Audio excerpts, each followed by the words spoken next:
As I clasped my hands together in front of my father's memorial portrait, I completed the quiet ritual that began every morning of my life. In the frame, Father wore his usual gentle smile, the kind that made my heart soften no matter how heavy the day ahead felt. The pearl necklace resting beside the photo caught the morning light, sending a soft, almost protective gleam across the table. A vase of fresh daffodils filled the room with their gentle fragrance. "Good morning, Dad," I murmured. Outside the window, the Brooklyn district unfolded with its familiar elegance. White columned mansions lined the streets like perfectly arranged chess pieces. Lawns were freshly mowed, garden hedges sculpted to precision, and maple leaves were beginning to flush a shy shade of red under the early autumn sunlight. In the distance, the church spire rose like a quiet guardian over the neighborhood. My eyes drifted to an old photo frame, the one Father cherished most. Taken 15 years ago, it captured a summer barbecue in our backyard. Mother was laughing as she poured homemade lemonade. My sister Olivia was running in circles in her white sundress, and Father had rested one warm, steady hand on my shoulder. I could still remember the weight of it, reassuring and full of love. Back then, our world felt whole. As I finished my makeup, I glanced at another picture propped against the mirror. It was taken a decade ago, when I was 24, before everything shattered. Father, Robert, stood tall at the center, a grounding presence with soft eyes. Mother, Patricia, wore pearl earrings and the refined grace of a former model. Olivia smiled brightly in her floral dress, and beside her, I stood with a shy, softer smile. Mother had once been kind to me. We had walked through high-end boutiques together, sharing opinions on fabrics and colors. On holidays, she would take me to the Boston Museum of Fine Arts for afternoon tea. But after Father's passing, the warmth faded. Her affection drifted entirely toward Olivia, and I, slowly, quietly, became an afterthought. I ran my fingers over the surface of the photo frame. Compared to the girl in this picture, my sister's appearance now was almost unrecognizable. A series of cosmetic surgeries sculpted her into near-flawless beauty. Every detail of her face, eyes, nose, jawline, had been altered. Combined with designer clothes and luxury accessories, she embodied the perfect high society image. As secretary and fiancée to William Harrison, the heir to a renowned construction company, Olivia lived a life steeped in glamour. Through my window, I watched luxury cars glide down the street. The holiday morning cast a calm glow over the neighborhood. Elegant women in tailored exercise wear walked their dogs, exchanging polite greetings. Undoubtedly, some of them were headed to the same grand event as I was. Father's words came back to me like a whisper. "Jenny, kindness and sincerity, those will always be your greatest treasures." Those words shaped the woman I became. I worked as a makeup artist at an upscale salon on Newbury Street. My technique emphasized natural beauty. My guiding principle was simple, honesty in work and in life. It was the path Father taught me. From my vanity drawer, I retrieved the pearl necklace Father left me. Simple, understated, yet dignified, a reflection of the values he handed down to me. The pearls glowed faintly in my palm. "Today is my sister's wedding day," I told my reflection. I wore a navy silk dress that paired perfectly with the pearls. Modest, tasteful, elegant. The clock read 8 a.m. The ceremony at the Langham Boston would begin in 4 hours. I was assigned to do my sister's bridal makeup, a professional obligation I intended to fulfill thoroughly. Before leaving my room, I paused once more before Father's portrait and whispered, "Dad, please watch over me." With that, I stepped out into the crisp morning air. The wedding suite, Langham, Boston. The instant I entered the bridal suite, I paused in awe. The crystal chandelier glittered overhead, scattering delicate reflections across the beige and gold interior. Rows of full-length mirrors lined the wall like silent judges. Pink and white roses overflowed from tall vases, perfuming the room with soft sweetness. "Jenny, you're late," Olivia said sharply. She stood in front of the mirror in an exquisite Vera Wang gown. Lace dripped from her shoulders to her hem, embroidered with crystals and pearls that twinkled with her every movement. She was undeniably beautiful. "I'm sorry. The traffic." Mother's voice cut through mine like a blade. "Start immediately. We don't have time." Patricia stood poised in a lavender silk dress, her posture flawless. Her makeup was perfect, of course, She had hired a celebrity artist. I was just here for Olivia. I laid out my tools carefully, observing the room. Luxury cosmetics were everywhere. New Jimmy Choo heels, a Cartier tiara, and more items whose combined cost could fund an entire wedding, though certainly not ours. Olivia, I'll begin your makeup, I said gently. But Olivia's face twisted with distaste. These brushes? She frowned. You're not using your salon set, right? No, I bought new ones just for today. Oh, but are these really the best you could get? She pulled out a full Tom Ford brush set. I knew the price, it was more than my monthly salary. The Will family will be watching, Mother added coolly. Try not to embarrass us. My hand trembled for just an instant, only for an instant. As I worked, Olivia suddenly lowered her voice. Sis, I need to talk to you about something important. Her eyes flickered with a faint, nervous light. I need to prepare a greeting gift. So, could you lend me $500,000? I froze. What? It's temporary. I'll return it when Will's company goes public. My breath caught in my throat. That's an enormous. You still have father's inheritance, don't you? Olivia said casually. The words struck me harder than any slap. Olivia, that money. Oh, what are you hesitating for? Mother snapped. Your sister's future depends on this. The air grew so tense it was suffocating. Then Olivia added quietly. There's something else about you, sis. But a knock interrupted her. Two men in black security uniforms stepped inside with stern expressions. Miss Jenny Morgan, one said. Please exit the premises. What? I stared, stunned. The guard came toward me. You must leave immediately. Why? What happened? My sister stood, brushing invisible dust from her dress. Her expression, cold, triumphant, made my stomach twist. I'm sorry, sis, she said with a chilling smile, but you're not really part of this family, are you? The words sliced across my heart. What are you talking about? I whispered. Didn't you know? Olivia tilted her head. We're not real sisters. You're the daughter of father's first wife. You were an obligation. My gaze snapped to Mother. She didn't turn around. Escort her out, she said calmly, as though dismissing a stranger. Snickers echoed from the makeup assistants. I gathered my brushes with trembling hands. The pearl necklace felt icy against my skin. This wedding will be cursed, I said softly. And I walked out. Just before the elevator doors closed, Olivia's victorious smirk was the last thing I saw. Returning home. When I entered my apartment, the quiet swallowed me whole. Twilight filtered through the windows, soft and melancholic. Father's portrait greeted me like always, gentle, steady, unchanging. I'm home, Dad?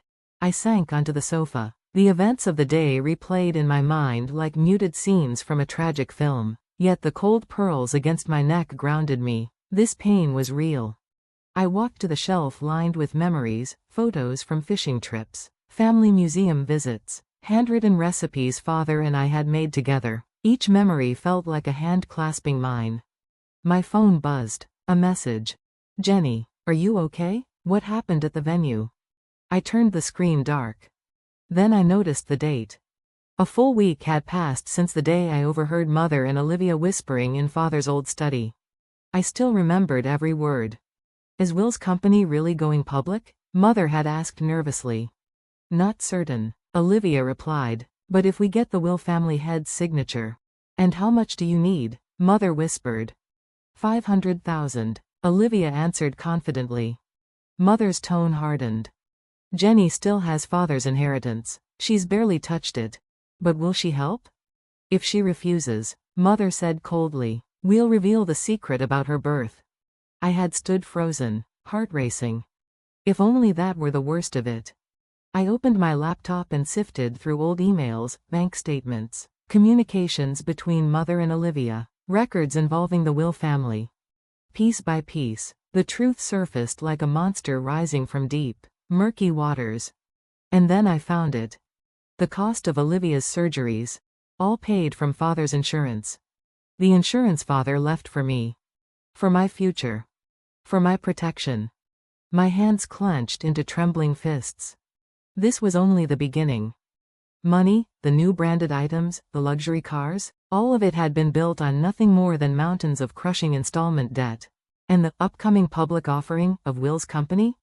A complete fabrication. For a moment, I just sat frozen at my desk, staring at the documents illuminated by the soft glow of my desk lamp. My heartbeat thudded in my ears. No, this can't be real. But the evidence told me otherwise. Cold, unforgiving. Will's company, far from approaching success, was actually hanging by a thread, drowning in unsold properties and lawsuits. The financial reports I found were nothing short of catastrophic. My sister hadn't rushed this wedding for love. She had rushed it to escape. To grab onto the Will family's wealth before everything collapsed. I pressed a hand against my forehead, exhaling slowly as the truth crushed down on me. Every lie, every cold word, every sneer from Mother and Olivia, everything suddenly made sense. I reached for my phone, opening the recording app. Inside were the files I had collected, the conversation from a week ago, call logs with the bank manager, voicemails from the Will family accountant, screenshots of loan records, emails between Mother and my sister. I organized everything meticulously into folders, labeling each piece of evidence in calm, deliberate motions, like a surgeon preparing for a life-saving operation. Outside, the late-night cityscape of Boston shimmered under the streetlights. Cars passed at a slow pace, and the faint sound of sirens echoed somewhere far away. On my shelf, Father's photograph watched over me. The light from the lamp cast a soft glow on his gentle eyes. And suddenly, I remembered his voice, so warm, so steady. Jenny, living honestly may hurt sometimes, but truth is the only shield that never breaks. I swallowed hard, touching the pearls at my neck. The same pearls he had placed in my hands the night before he passed away. Dad, I hope I'll be strong enough tomorrow. My gaze dropped to an old photo on the desk. My sister before all her surgeries. The wide nose, the narrow jawline, the plain, innocent features. A girl who looked nothing like the perfect beauty she flaunted now. This would be evidence as well, not to humiliate her, but to reveal the extent of deception. I placed the photo atop the stack of documents. Tomorrow, I'll end this fraud once and for all. The words came out quietly, no anger, no trembling, just a firm promise, a line drawn in the sand. Outside, the moon slipped between clouds, bathing the city in silver. The night felt unnaturally still, as if holding its breath for what was to come. I put away Father's necklace in its velvet box, set my alarm for early morning, and lay in bed. My mind replayed every step I'd take. Which door I'd enter through, how I'd present the evidence, what I'd say when the moment arrived. Everything was clear. Everything was ready. With a final exhale, I closed my eyes. The next morning, the Langham, Boston. The cathedral shimmered with soft candlelight and stained glass. Dozens of crystal chandeliers cast rainbow reflections across the white marble floor. The ceremony was breathtakingly extravagant. Over 300 guests sat in hushed anticipation. The sound of the pipe organ flowed like a slow river, filling the hall with solemn grandeur. Everything was perfect, beautiful, serene, divine. Except the truth. I hid behind the back doors, my heart steady, not racing, my hands brushed over my phone. 4 folders of evidence, my father's pearl necklace resting calmly against my chest. This was it. If anyone has reason why this marriage should not proceed, speak now, the priest announced. The moment the words echoed beneath the cathedral rafters, I stepped forward. I do. The heavy doors creaked open, guests gasped, a murmur rose like a tide. I walked down the aisle, each step echoing sharply as the light from the stained glass spilled across my navy dress. My sister's smile froze. Mother's face drained of color. Security guards began approaching. But then, wait. A low, steady voice cut through the chaos. Edward Harrison, head of the Will family, rose slowly from the front row, leaning on his cane. Despite his age, he emanated an imposing dignity. "Young lady," he said, his voice resonant, "do you have something to say?" "Yes." I lifted my chin. "I will now prove that this wedding is based on fraud." Gasps spread across the room. I pressed play on my phone. Mother's voice filled the cathedral, dripping with greed. Olivia's voice followed, calculating, cold, unmistakable. The Will family's heads turned sharply toward them. "And here is more," I said, stepping to the center. I projected the documents, one by one, onto the large screen: debt statements, forged signatures, bank transfers, the falsified rumor about the company going public. "This," I said finally, holding up the old graduation photo, "is the last piece, a reminder of how deeply they were willing to lie." The entire cathedral erupted. "What is the meaning of this?" Edward Harrison demanded, his voice trembling with controlled fury. "Father, Will began." Silence. Edward's command thundered like a judge's verdict. Then, to the whole crowd, he declared, "On behalf of the Will family, I hereby cancel this wedding." Olivia's legs almost gave out. Mother covered her mouth, trembling. "Jenny," Olivia choked out, "how could you do this to me?" I touched the pearls again, the only warmth I felt at that moment. "No, Olivia, you already did this to yourself." Edward stepped forward and placed a hand on my shoulder. "Young lady," he said deeply, "thank you. Your father raised an honorable daughter." For the first time in weeks, something warm flickered in my chest. When the ceremony dissolved into frantic chaos, I slipped out quietly. The spring sunlight washed over me like a soft blessing. "Dad," I whispered, "I kept my promise." The pearls shimmered gently, as if smiling back. 3 months later, Newberry Street was alive with summer colors, blooming planters, shining cafe awnings, and the soft murmur of people enjoying the weekend. I sipped my coffee slowly, reading the headline in the Boston Globe: "Morgan family sells luxury home." So it was finally over. Mother and Olivia had vanished from Boston's social scene entirely. Rumor had it they moved to New York, selling furniture and jewelry just to cover what they owed the Will family. Just then, "Miss Morgan?" I looked up to find the Will family's legal counsel. He handed me an envelope. Inside was a letter handwritten by Edward Harrison, full of gratitude, warmth, and respect, and a proposal. A makeup therapy program at Harrison House, their state-of-the-art luxury nursing home. "We would be honored," the counsel said, "to have someone of your sincerity lead this project." For a moment, I couldn't speak. My eyes softened. I would love to," I replied. That weekend, at Harrison House, Edward welcomed me with a gentle smile. "Beauty," he said, "isn't youth, nor perfection. It's dignity. Help us give that dignity back to our mothers." I knew then that this new path was truly meant for me. That evening, I visited the Boston Museum of Fine Arts, the place Father and I cherished most. Standing before a Monet painting, I felt a quiet, peaceful warmth settle in my heart. When I returned home, sunset painted my walls in golden hues. Father's photograph seemed to glow. "Dad," I whispered, "I've found a new purpose." I sat at my desk, opened my diary, and wrote slowly. Live honestly. Always. Outside, the city lights flickered on, one by one. I placed the pearl necklace beside my pillow. "Good night, Dad." I turned off the lights.